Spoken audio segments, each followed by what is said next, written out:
Hello everyone and welcome to my YouTube channel. हमने जो first topic start किया था वो था रियल एनालिसिस का सीक्वेंस वाला चैप्टर। उसमें हमने सीक्वेंसेस की डेफिनेशन देखी, उसके कुछ एग्जांपल्स देखे एंड देन हमने जो टॉपिक डिस्कस किया वो था limit of a sequence. Limit of a sequence के ही आगे कंटिन्यूएशन में हम नेक्स्ट टॉपिक करने वाले हैं जो है कन्वर्जेंस ऑफ अ सीक्वेंस।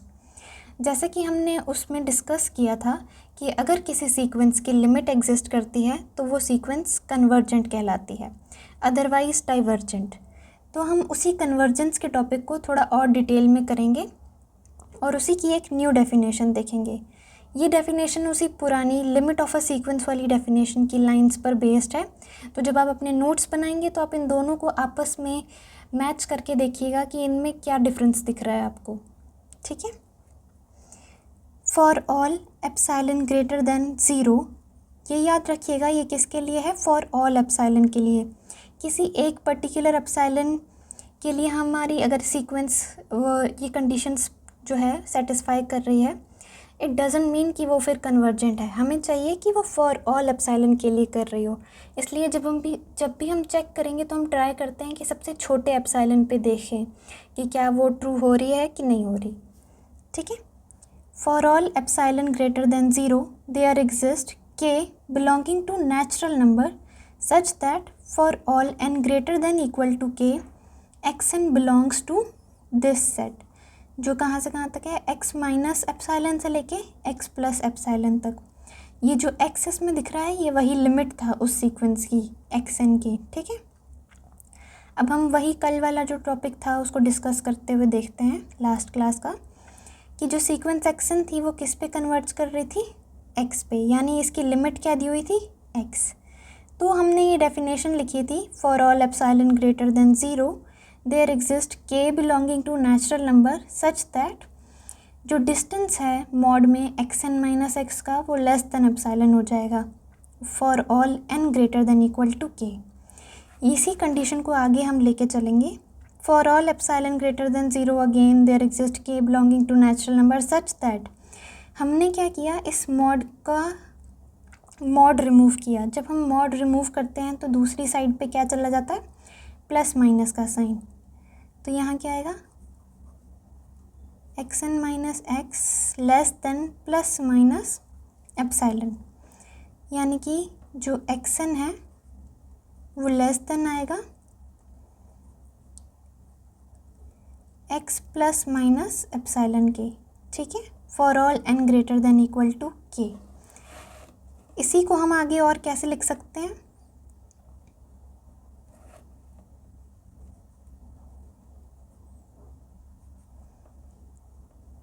कि xn किसके लाया करेगा बीच में? x माइनस एप्साइलन से लेके किसके बीच में रहेगा? x प्लस एप्साइलन के बीच में रहेगा। यानी कि xn किस में बिलोंग करेगा? x माइनस एप्साइलन से x प्लस एप्साइलन वाले सेट में, for all n greater than equal to k। तो इन अ वे हम कह सकते हैं कि जब लिमिट एग्जिस्ट कर रही है और मुझे पता है कि किसी सीक्वेंस की लिमिट मेरे पास गिवन है, तो हम उसी के डेफिनेशंस को आगे कंटिन्यू करते करते कन्वर्जेंस तक लेके आ सकते हैं कि कन्वर्ज कब करेगी एक सीक्वेंस? जब उस सीक्वेंस के सारे टर्म्स एक n के बाद किसके बीच में लाई करेंगे? लिमिट के बीच में लाई करेंगे, जहाँ की लिमिट जो होगा लिमिट से थोड़ा सा पीछे प्लस लिमिट से थोड़ा सा आगे, इस वाले जो नेबरहुड है इसमें लाई करेगा अगर सारे के सारे एक्शंस। तो हम कहेंगे कि एक्शन क्या है? हमारी कन्वर्जेंट सीक्वेंस है। इसके लिए हमारे पास दो एग्जाम्पल्स हैं। सबसे पहला एग्जाम्पल मैंने लिया है ये कांस्टेंट सीक्वेंस का, जो कि है 2 2 2, जो ये कंटिन्यूएशन में चली जा रहा है। ठीक है। तो फर्स्ट टर्म पे भी मुझे क्या मिलता है? 2 मेरे पास इमेज आती है। सेकंड पे भी मेरे पास इमेज क्या आती है? 2 एंड x3 में जैसे मैं डालती हूँ, मैंने आपको उस वीडियो में जैसे कि सिखाया था कैसे डल रहा है ये। तो जैसे हम थर्ड देखेंगे टर्म तब भी मुझे इमेज क्या मिल रही है? 2।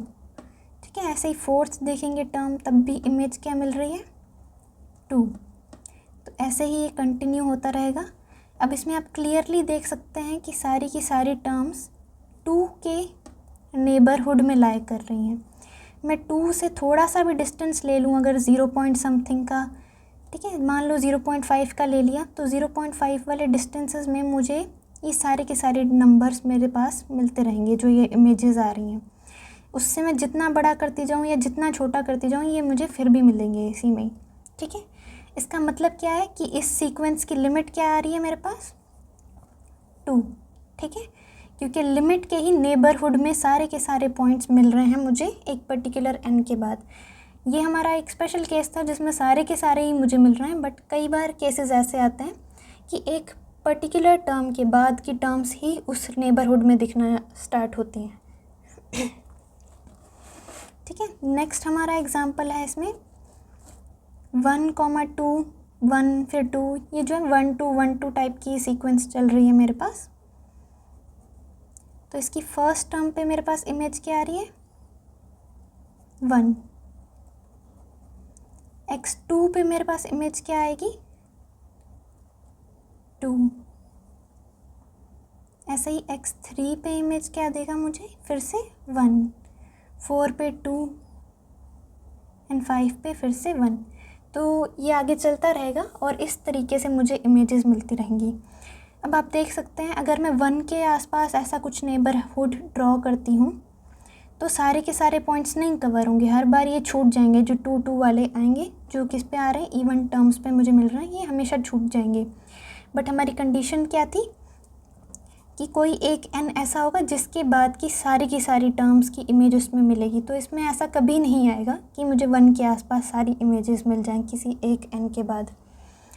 ऐसे ही अगर मैं 2 के पास में ये नेबरहुड ड्रॉ करती हूँ तो 1 वाली इमेजेस जो हैं वो छूट जाएंगी मेरे पास। सिर्फ ये देख रहे हैं आप, ये वाले एरिया में इसमें सिर्फ वो इमेजेस आएंगी जहाँ जहाँ पे 2 2 आ रहा था मेरे पास, ठीक है। तो ना 1 लिमिट है ना 2 लिमिट है। अब आप सोच रहे होंगे क्या पता हम इसके बीच का ले लें 1.5, क्या पता 1.5 लिमिट हो इस सीक्वेंस की। तो अगर हमने इसको 1.5 ले लिया और 1.5 से हमने क्या कहा था, फॉर ऑल एप्सिलॉन, ठीक है। तो अगर मैंने 1.5 के लिए एप्सिलॉन चूज़ किया, लेट्स सपोज दोनों साइड से इतना इतना चूज़ किया कि ये 1 वाले नंबर्स भी आ गए और 2 वाले नंबर्स भी आ गए, तब तो ठीक है ये वाले एप्सिलॉन के लिए। पर जैसे ही मैंने एप्सिलॉन अपना छोटा किया, ठीक है, सबसे छोटा यानी इतना किया मैंने एप्सिलॉन को 1.5 के पास में, तो मेरे पास कोई भी नहीं आ रही इमेज। थोड़ा सा बड़ा करती हूँ तो कुछ इमेजेस छूट जाती हैं, कुछ ही सिर्फ आ पाती हैं। तो इसलिए 1.5 भी वर्क नहीं करेगा, ना ही कोई और इसके लिए वर्क कर पाएगा मेरे लिए, ठीक है।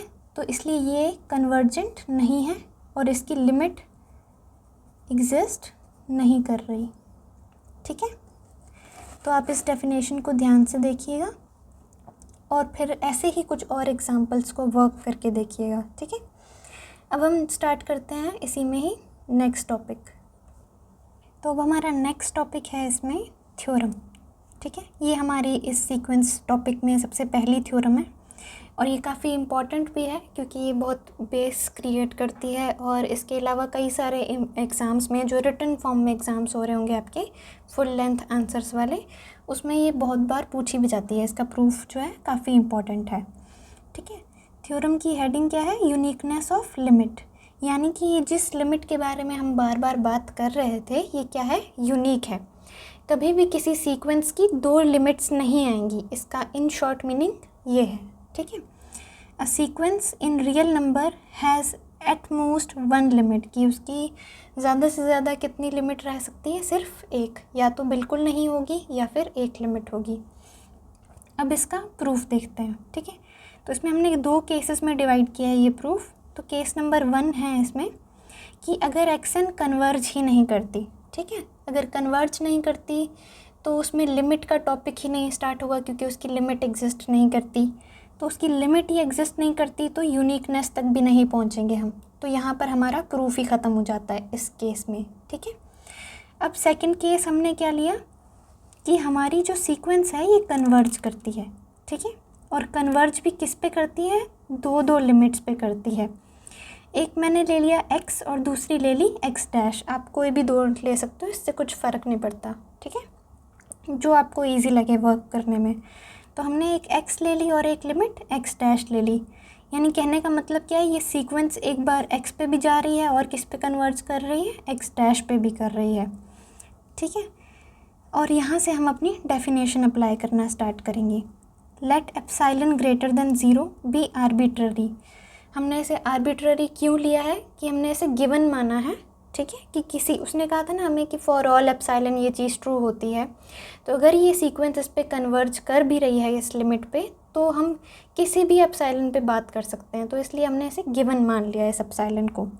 ठीक है, then there exists small k belonging to natural number such that mod of xn minus x is less than epsilon for all n greater than equal to k। यहाँ मैंने सिर्फ सिंपली उसकी डेफिनेशन लगाई है। ये थोड़ा आपको याद करनी पड़ेगी, पर 2-3 बार लिखने से आपको याद हो जाएगी। ठीक है, कि हम क्या कहते हैं हमेशा कि कोई एग्जिस्ट कर रहा होगा नेचुरल नंबर सच दैट ये जो डिस्टेंस है ये किससे कम होता जा रहा है, एप्सिलॉन से। अब ये देखिएगा, आगे स्टेप आएगा और मैं देखूंगी कि एप्सिलॉन लिखूं या इसकी जगह कुछ और लिखूं अपने प्रूफ के अकॉर्डिंग। जब तक के लिए इसलिए मैंने इस स्टैंडर्ड डेफिनेशन के लिए एप्सिलॉन ही लिख रखा है। ठीक है, वो आपको क्वेश्चन हमेशा हेल्प करेगा कि क्या होना चाहिए यहाँ पे, एप्सिलॉन या एप्सिलॉन बाय 4 या रूट समथिंग, कुछ भी उसके साथ क्या मल्टीप्लाई करना चाहिए आपको, वो क्वेश्चंस पे डिपेंड करेगा। ठीक है, तो मेन मोटिव ये है कि बहुत छोटे से नंबर से भी छोटा होता जा रहा है डिस्टेंस। ठीक है, फॉर ऑल n, कि एक पर्टिकुलर n आएगा जिसके बाद के सारे के लिए ये चीज़ ट्रू होगी। अब ये सेम डेफिनेशन मैंने किस पे अप्लाई की, अपने दूसरी वाली लिमिट पे, क्योंकि हमारे पास कितनी लिमिट्स थी, इसमें 2 लिमिट्स थी। And there exist small k dash belonging to natural numbers such that mod of xn minus x dash is less than epsilon for all n greater than equal to k dash. ठीक है, ये same definition मुझे 2 बार मिल गई। एक मिली है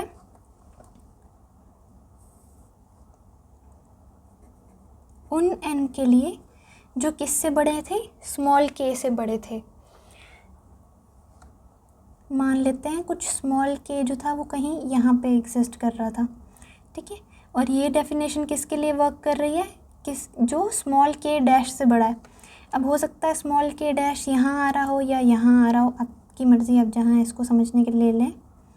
ठीक है, but मैं क्या चाहती हूँ कि कोई ऐसी डेफिनेशन मिले जो दोनों के लिए वर्क करे। अगर हम जाना इस n से आगे चाहते हैं, ठीक है, तो इसके बीच में देखो कितने नंबर ऑफ़ पॉइंट्स आ सकते हैं, आप देख सकते हैं। ठीक है, तो इसलिए हमने क्या चूज़ किया, कोई और k चूज़ किया जो मैक्सिमम है इन दोनों का। अब हो सकता है मैक्सिमम ये हो और हो सकता है मैक्सिमम ये हो।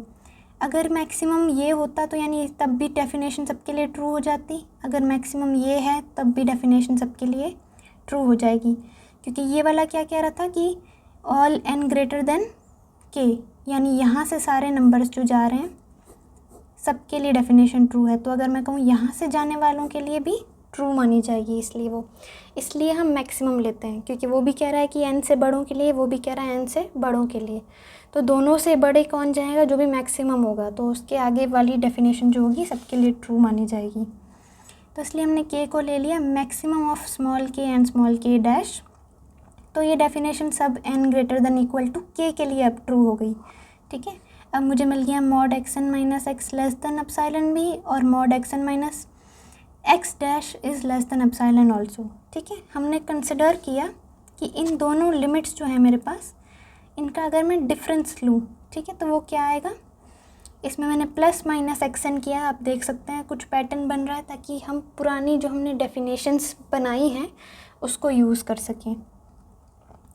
अब प्लस माइनस xn किया। ठीक है, अब मुझे ट्राइंगल्स इनइक्वालिटी पता है, तो उसकी वजह से क्या हो जाएगा, less than equal to mod में xn minus x plus mod में xn minus x dash. Triangles inequality है ना, तो ये वही मैंने अप्लाई की है यहाँ पे। अब आप देख सकते हैं मुझे चाहिए लेस देन एप्सिलॉन, तो यहाँ क्या आना चाहिए और यहाँ क्या आना चाहिए जिसको प्लस करके एप्सिलॉन बन सके। ये बहुत सिंपल सा है। ठीक है, यहाँ क्या आना चाहिए था, एप्सिलॉन बाय 2, और यहाँ पे भी क्या आना चाहिए था, एप्सिलॉन बाय 2। तब जाके यहाँ क्या हो जाएगा, एप्सिलॉन। अब मैं अपना जहाँ जहाँ मैंने एप्सिलॉन लिखा था उसको क्या कर देंगे हम, एप्सिलॉन बाय 2 कर देंगे। ठीक है, ये इस स्टेप के बाद आपको हमेशा पता चलेगा कि आपको क्या लिखना चाहिए। ठीक है, अब यहाँ से मेरा सही चल रहा है आंसर। ठीक है, यहाँ पे भी एक जगह रह गया। अब ये स्टेटमेंट क्या कर दी मैंने कि लेस देन एप्सिलॉन कर दी, कि यानी दोनों लिमिट्स में आपस में डिफरेंस कितना है, लेस देन एप्सिलॉन। एप्सिलॉन तो क्या था, आर्बिट्ररी था, प्लस ग्रेटर देन ज़ीरो था, तो एक तरीके से बहुत ज़ीरो के क्लोज नंबर था, जिसकी वजह से हम कह सकते हैं कि ये x और x डैश आपस में क्या है, इक्वल है। क्योंकि आर्बिट्ररी था, मैं ज़ीरो भी ले सकती हूँ इसको, 0 पॉइंट समथिंग भी, तो इन ये वाली दोनों लिमिट्स के आगे एक तरीके से इक्वल आ जाएंगे। इसलिए जो xn थी उसकी क्या थी, एक यूनिक लिमिट थी, और हमने यहाँ से शो कर दिया कि जिस पे वो कन्वर्ज कर रही थी वो क्या थी, यूनिक थी। आई होप आपको ये थ्योरम समझ आई हो। इसका प्रूफ इतना टफ नहीं है, इसको एक बार आप अपने हाथ से लिख के देखेंगे तो आपको भी इजी लगने लगेगा। ठीक है, ठीक है। अब तक हमने क्या किया, हमने किया कन्वर्जेंस ऑफ अ सीक्वेंस, जो कि वही लिमिट वाली डेफिनेशन के बेसिस पे था। उसको जस्ट हमने आगे थोड़ा सा और एलेबोरेट किया कि और डेफिनेशन क्या बन सकती है उसकी। ठीक है, उसके हमने 2 एग्जांपल्स देखे, एंड आफ्टर दैट हमने क्या किया, एक थ्योरम किया, यूनिकनेस ऑफ लिमिट्स। अब नेक्स्ट जो मेरे पास टॉपिक है वो है आर्किमीडियन प्रॉपर्टी। ये मेन जो प्रॉपर्टी है ये आपको रियल एनालिसिस के यूनिट 1 में मिल जाएगी। ठीक है, बट हम यहाँ पर जस्ट इसकी कोरोलरी यूज़ करने वाले हैं। ठीक है, यानी कोरोलरी क्या होती है कि एक थ्योरम आपने प्रूफ कर दी और उसके बाद आप उसमें और चीज़ें दिखा रहे हो कि हाँ इसको फर्दर ऐसे अगर सॉल्व करें तो ये भी निकल सकता है, रिज़ल्ट्स कह सकते हैं या फिर इसको अदर वर्ड्स में। ठीक है, तो उसी से ही एक रिज़ल्ट आता है आर्किमीडियन प्रॉपर्टी से कि if t greater than 0 is a real number, then there exists a natural number such that 1 upon that natural number is less than ये जो रियल नंबर वाला t था। ठीक है, अब इसको समझने के लिए हम एक एग्जांपल बनाते हैं। ठीक है, इसने कहा था कि t क्या लेना है, बस ग्रेटर देन 0 लेना है, और क्या कंडीशन है, रियल नंबर होना चाहिए। तो रियल नंबर होने के लिए मैंने मान लीजिए ले लिया 2। ठीक है, तो t को मैंने ले लिया 2, आप कुछ भी ले सकते हैं। ठीक है, मैंने फ़िलहाल जब तक इसको बहुत इजी एग्जांपल बनाने के लिए इसको 2 ले लिया, रियल नंबर को। रियल नंबर में सारे नंबर्स आएंगे जो भी रियल लाइन पे एग्जिस्ट करते हैं, तो आप कोई भी चूज़ कर सकते हैं। हमने ले लिया 2। अब इसने मुझे क्या कहा कि कोई नेचुरल नंबर एग्जिस्ट करता होगा। हमने वो नेचुरल नंबर चूज़ कर लिया 4। ठीक है, आप कोई भी चूज़ कर सकते हैं, मैं 2 का 2 भी चूज़ कर सकती हूँ इस नेचुरल नंबर को। तो इसके आगे कंडीशन क्या कहती है कि सच दैट होगा क्या, 1 अपॉन ये वाला नेचुरल नंबर ये लेस देन आएगा हमेशा मेरे रियल नंबर से। ठीक है, यानी रेसिप्रोकल कर दूँ नेचुरल नंबर का तो वो रियल नंबर से छोटा आएगा, विच इज़ ट्रू। 1/4 जो है वो लेस देन है हमारे 2 से। अगर मैं यहाँ 2 लिखती भी नेचुरल नंबर को तब भी 1/2 लेस देन आता 2 के। ठीक है, 4, 5, 6 कुछ भी लिखती वो सब के सब क्या आ जाते 1/समथिंग हो जाते और लेस देन 2 हो जाते। कुछ भी बड़े से बड़ा आप नेचुरल नंबर यहाँ चूज़ कर सकते हो। ठीक है, और नेचुरल नंबर तो 1 से स्टार्ट होते हैं, तो उसके हिसाब से अगर मैं 1 लेती तो 1 भी फिर भी लेस देन 1/1 भी लेस देन 2 ही आता। ठीक है, तो आपने देख लिया कैसे इसकी कोरोलरी जो थी वो वर्क कर रही थी हमारे एग्जाम्पल्स में। ठीक है, अब हम जब भी क्वेश्चन सॉल्व करेंगे सीक्वेंसेस के तो ये प्रॉपर्टी हमेशा यूज़ होगी उसमें। एक क्वेश्चन मैं आपको करा के दिखाती हूँ। ठीक है, अभी तक क्योंकि हमने कोई क्वेश्चन नहीं सॉल्व किया था, हम सबसे बेसिक वाला ही स्टार्ट कर रहे हैं फ़िलहाल आज की क्लास के लिए, ताकि इतना हैवी ना हो जाए। ठीक है, लिमिट 1/n = 0। इसने मुझे ये दे रखा है क्वेश्चन कि इसकी लिमिट क्या है, 0। तो मुझे ये प्रूफ करना है जस्ट कि ये चीज़ ट्रू है। ठीक है, सीक्वेंस जो है मेरे पास वो क्या दी हुई है, 1/n वाली। ठीक है, x की जगह जो लिमिट है वो मुझे क्या गिवन है, 0। आपको याद होगा जब भी हम प्रूफ करते थे तो हमारी वो जो स्टेटमेंट थी हमारे पास थी कि कन्वर्जेंस कब कब हम शो कर सकते हैं, वही स्टेटमेंट से ये इस टाइप के क्वेश्चन होंगे। तो सबसे पहले हमारे पास क्या आता है, एप्सिलॉन। तो let epsilon greater than 0 be arbitrary. ठीक है, इसको हमने गिवन मान लिया।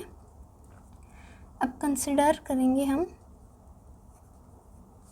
मॉड xn माइनस x को।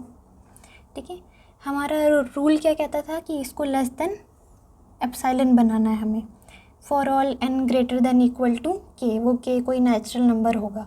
ठीक है, इसी में हमने अपना पुट किया। xn क्या आया था मेरा 1/n। ठीक है, जो कि मुझे दी हुई थी यहाँ सीक्वेंस, माइनस जो लिमिट है वो क्या दी हुई है इस पर 0। तो ये क्या आ जाएगा मेरे पास मॉड में 1/n।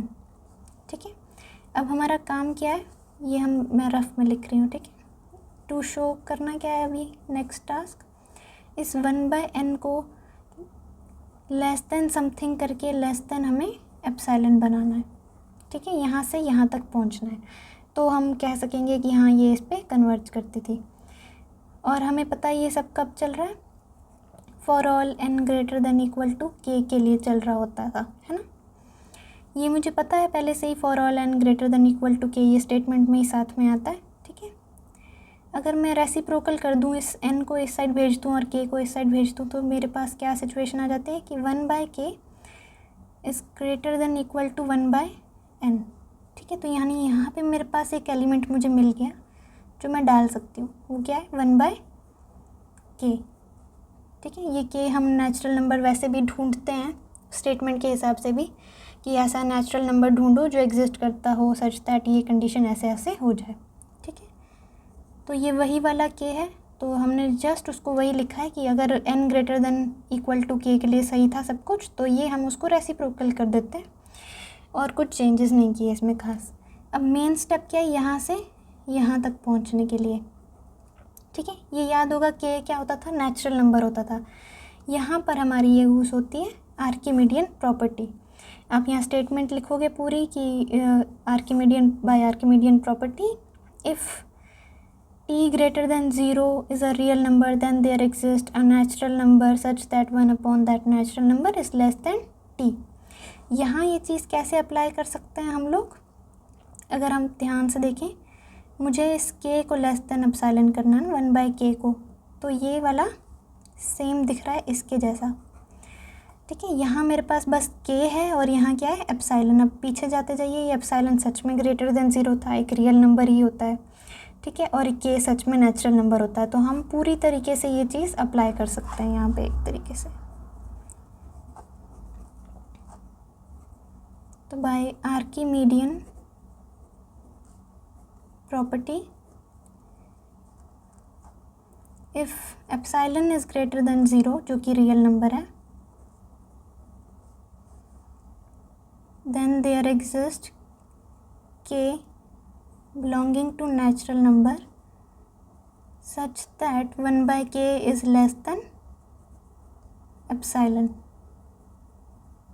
ठीक है, फिर यहाँ पर आप इसको लिख दोगे less than equal to 1/k, 1/k is less than epsilon. तो मेरी स्टेटमेंट क्या हो गई, मैंने प्रूव कर दी कि mod xn minus x for all n greater than equal to k किसके लेस देन आ जाती है मेरे पास हमेशा एप्सिलॉन के। इससे ये शो कर दिया हमने कि जो सीक्वेंस थी xn वो किस पे कन्वर्ज कर रही है, मेरे x पे। इन दिस केस जो 1/n वाली सीक्वेंस थी वो किस पे कन्वर्ज कर रही है, 0 पे। ठीक है, नेक्स्ट क्लास में हम इसके थोड़े और एग्जांपल्स करेंगे जिससे और बेटर आपको इसका व्यू मिलेगा और क्लियर पिक्चर आपके माइंड में सेट होगी। बट जितने क्वेश्चंस आप लोग इसके प्रैक्टिस करोगे उतना ज़्यादा आपको हेल्प मिलेगी इस टॉपिक में। ठीक है, मोस्टली हम हमेशा बेसिक डेफिनेशन का यूज़ करते हैं, जो ये है हमारे पास डेफिनेशन। इसलिए मेरा आपके लिए एडवाइस यही रहेगा, उसको 2-3 बार लिख के प्रैक्टिस करें और उसको माइंड में थोड़ा थोड़ा धीरे धीरे करके डालने की कोशिश करें, क्योंकि सारे क्वेश्चंस में मोस्टली हम उसको प्रूव करने की कोशिश करते हैं।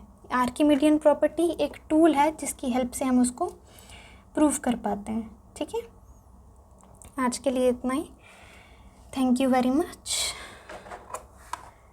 सो प्लीज़ अगर आपको कुछ भी इसमें से हेल्पफुल लगा हो, कुछ भी थोड़ा बहुत समझ आया हो, तो सब्सक्राइब कर लीजिए और आगे की वीडियोस के लिए फॉलो करते रहें। ठीक है, थैंक यू।